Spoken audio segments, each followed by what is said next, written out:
नमस्कार दोस्तों। आज 27 अक्टूबर 2023 है। होपफुली आप लोगों का आज का ट्रेडिंग डेज काफ़ी अच्छा रहा होगा और आपने प्रॉफिट अच्छा गेन किया होगा आज। इवन हमने आज कुछ स्टॉक्स में भी अ, मतलब मैंने कुछ आज स्टॉक्स में भी अपनी पोजीशन बनाई है। जैसे बीएलएस इंटरनेशनल का मैंने आज एक ट्रेड लिया था। ऑलमोस्ट बीएलएस इंटरनेशनल का जो मैंने ट्रेड लिया था वो इस जगह के आसपास लिया था, 238 के आसपास, और ये काफ़ी अच्छा रिटर्न ऑलमोस्ट 250 तक गया था और मेरा स्विंग ट्रेड है और इसका स्टॉप लॉस पास में है, इसलिए मैंने ये ट्रेड लिया था।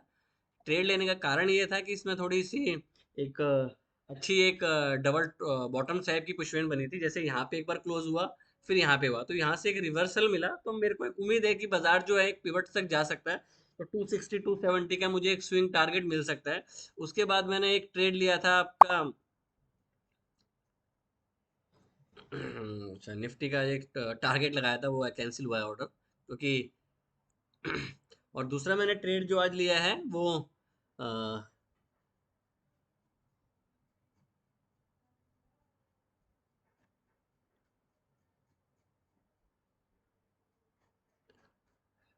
हाँ, दूसरा जो शेयर लिया है वो है टैलेंट व्यू का। ये इसका भी रीजन यही था कि यहाँ से पहले इसने ब्रेक किया इस चीज को, स्विंग को, फिर यहाँ पे रिजेक्शन दी नेक्स्ट डे। मैंने आपको एक बार तरीका पहले भी बताया हुआ है। जब भी डाउन साइड के बाद दो टेल बार्स बनती हैं या डोजी फैमिली का कोई पैटर्न बनता है और वो उसके हाई से ऊपर निकलता है, तो आपको चांसेस होते हैं कि वो अपने नेक्स्ट हाई तक भी चला जाता है मोस्ट ऑफनली। तो ये भी इसी बेसिस पे लिया है, इसमें स्टॉप लॉस भी कम है और टारगेट जो है मेरे दोनों स्टॉक्स के 1:4 1:6 मैंने लिए हैं। मैंने आपको रीजन बता दिया क्यों मैंने किस बेसिस पे लिए। और बाजार को ये इस तरीके से देखो, बीएलएस इंटरनेशनल आपको पता ही है किस तरह की कंपनी है और टैलेंट व्यू आपको पता है, तो इसके बारे में आप रिसर्च कर सकते हैं। और आज के दिन में इन्होंने काफी अच्छा मोमेंटम एक तरीके से आपको दिखाया। आप बोल सकते हैं कि बाजार में एक वन साइड मोमेंटम था, तो इस तरीके से बाजार ने ट्रेड किया। अब दूसरा ये है कि हमने आज निफ्टी की जो हमने आना कल का व्यू था कि हमने कल निफ्टी का जो ट्रेड लिया था वो किस बेसिस पे लिया था और क्यों लिया था, वो मैंने आपसे कल शेयर किया था कि अगर बाजार में वर्टिकल डाउनसाइड आती है और उसके बाद बाजार में जो पॉइंट्स थे, पॉइंट्स मैंने आपको बताए थे, मैं पिवट बेसिस यूज करता हूँ इंडाइसिस के लिए और स्टॉक्स के लिए मैं फैब और मूविंग एवरेज यूज करता हूँ। तो जो इंडाइसिस में ट्रेड लिया था वो इसी बेसिस पे था कि फैब, सॉरी, पाइवट लेवल के अकॉर्डिंग कि आपका वीकली था, मंथली था और ये आपका डेली के पिवट से आप नीचे ट्रेड कर रहे थे। दैट इज द रीजन मैंने वहां लिया था, क्योंकि ये रिस्क रिवॉर्ड रेशो अच्छा था। और इसमें एक चीज और आपको समझनी चाहिए कि मैंने मंथली ही कॉल क्यों ली थी। क्योंकि मंथली कॉल इसलिए ली जाती है जब आपको थोड़ा सा कंफ्यूजन हो बाजार में, बट आपको उम्मीद हो कि एक गैप अप या फॉलो थ्रू बाजार यहाँ पे रिलीफ रैली दे सकता है। क्यों, अगर आप ट्रेंड के अगेंस्ट खेल रहे हो तो हमेशा आपको आउट ऑफ द मनी की ट्रेड लेनी चाहिए। उससे रीजन क्या होता है कि आपको एक स्पेस मिल जाता है, वो कॉल्स के रेट ज्यादा जल्दी डाइल्यूट नहीं होते हैं। क्यों, क्योंकि अगर वो मान लीजिए आपके अगेंस्ट खुलता है और फिर जहां आपने खरीदा वहीं बाजार बंद होता है, तो उस कॉल की वैल्यू आपकी ऑलमोस्ट 30 to 40% डाउन हो जाती है। इसलिए मैंने या तो मंथली कॉल लें या नेक्स्ट एक्सपायरी की कॉल लें। जैसे अभी 2 नवंबर चल रहा है, आप नेक्स्ट टू नेक्स्ट ले या नेक्स्ट टू नेक्स्ट ले। मैंने मंथली इसलिए लिया कि मेरे को ये थोड़ा सा लगता है बाजार में कि 19200 19250 तक बाजार एक बार जा सकता है। लेट्स सी क्या होता है, ये मेरा व्यू है। मैंने जो निफ्टी का ट्रेड लिया था वो मैंने आपके शेयर किया है। एक बार मैं आपको चार्ट दिखा देता हूँ कि अगर आपको कैसे एनालाइज करना चाहिए बाजार को, कि आज ट्रेंडिंग डे हो सकता है कि नहीं हो सकता है। तो इस चीज के लिए एक बार बात करते हैं। देखिए, जैसे आपको पता है कि मेरी निफ्टी की पोजीशन ओपन थी, ये 220 मैंने लगा रखे हैं यहाँ पे सिंपल, और मैं इसके अलावा कुछ यूज नहीं करता। अब देखिए, आप जो खुले आज पाइवट पे अगर आप देखें तो आप पाइवट्स पे जो पाइवट की सीपीआर की रेंज थी, अब ये सीपीआर की रेंज पे खुले। खुलने के बाद क्या हुआ, अगर बाजार, जैसे मैं आपको हमेशा बोलता हूँ कि अगर बाजार प्रीवियस डे की रेंज के ऊपर खुलता है, और रेंज क्या होती है, जैसे ये है, ये आपकी अगर आप देखोगे तो ऑलमोस्ट 10 बजे से लेकर 3:30 बजे तक बाजार ने इसी रेंज में ट्रेड किया था ना। दूसरा पॉइंट यहाँ पे था कि आपने अगर यहाँ पे ट्रेड नहीं लिया, फॉर एग्जाम्पल आपने इस जगह पे ट्रेड नहीं लिया, तो आप इसमें री एंट्री कैसे कर सकते हैं वो आपको मैं समझाने की कोशिश करूंगा आज बाजार में। देखिए, एग्जैक्टली ये बार जो है ये यहाँ से शुरू हुई है, तो ये बार इतनी बड़ी है, तो इस बार को आप चेस तभी करोगे जब आपको दोबारा एक रेड बार इग्नोर मिलेगा। रेड बार इग्नोर का मतलब होता है कि एक रेड बार बनेगी, उसको आप टेकन आउट करें तो आपको बाय करना है।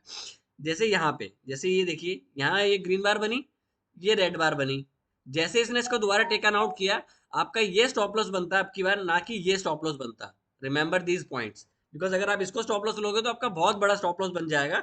और आपको ये भी देखना होता है कि particularly other market in the sense बोलने का ये हुआ कि आपके जो सेक्टर्स थे वो कैसे आज परफॉर्म कर रहे थे। तो आपका ये चीज देखिए, यहाँ पे आपको एंट्री करनी चाहिए, ठीक है, और ये आपका स्टॉप लॉस होगा। आप ये स्टॉप लॉस नहीं लोगे, अब जैसे ये क्लियर हुआ, आपका ऊपर तक गया, फिर ये नीचे आया, देखिए ये नहीं ब्रेक हुआ।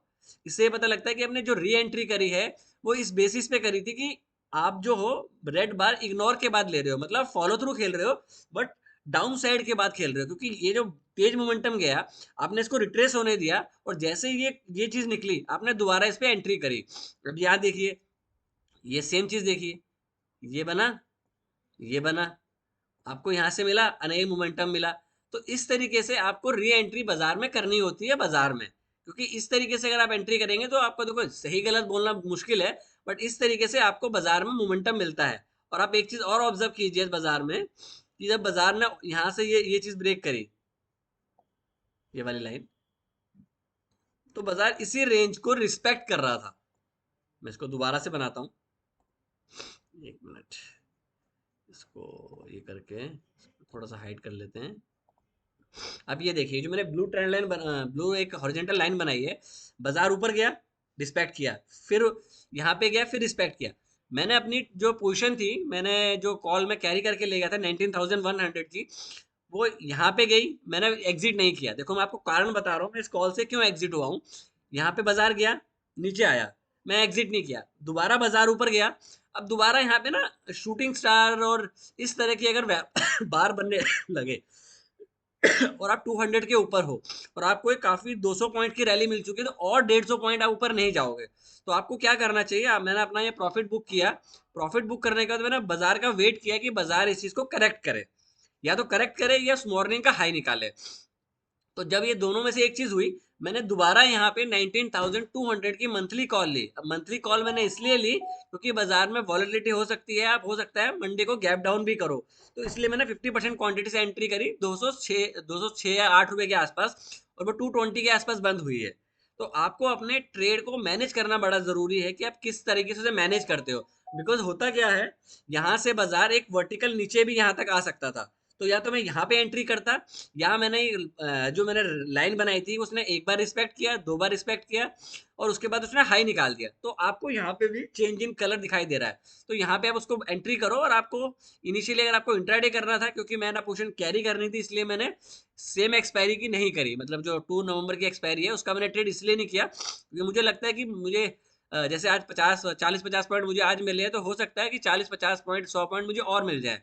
तो अगर मैंने डाउन साइड में अगर कुछ मिस किया है, तो मैं अप साइड का जो मोमेंटम है पूरा कैप्चर करने की कोशिश करूं। हाफ क्वांटिटी लेने का रीजन ये था कि अगर इन केस बाजार नीचे खुलता है तो मेरे पास स्पेस हो उसको समझने का, क्योंकि अगर मैं ओवर क्वांटिटी कर लूंगा तो मैं उस चीज को होल्ड नहीं कर पाऊंगा। तो अगर आपको बड़े पॉइंट्स लेने हैं तो आप शॉर्ट क्वांटिटी से ले सकते हैं। दूसरा, अगर आप देखते हैं, अगर आप वीकली एक्सपायरी करते हैं, तो वीकली एक्सपायरी में इतनी बड़ी बड़ी बार्स आती हैं, तो उसमें कभी कभी स्टॉप लॉस हिट हो जाते हैं। वो तब की जाती है जब बाजार में वॉलेटिलिटी कम हो, ट्रेंड क्लियर हो, ठीक है। दोबारा इस चीज को रिपीट करता हूं, आपको वीकली एक्सपायरी उस सिचुएशन में करनी चाहिए जब आपका ट्रेंड क्लियर हो, बाजार एक रेंज में चल रहा हो। अभी बाजार एक वॉलेटाइल नेचर में चल रहा है, तो वॉलेटाइल नेचर में आपको अपनी कैपिटल को डिफेंड करना ज्यादा इंपॉर्टेंट होता है, अदर देन कि मैं अगर वीकली ऑप्शन ले लूँ तो बहुत चला चला बड़ा मिल जाएगा। अगर आप वीकली ऑप्शन लेंगे तो आपके पहले 2-3 बार स्टॉप लॉस हिट होंगे, और तीसरी बार आपकी उस ट्रेड को एग्जीक्यूट करने की आपकी जो हिम्मत होगी वो खत्म हो जाएगी।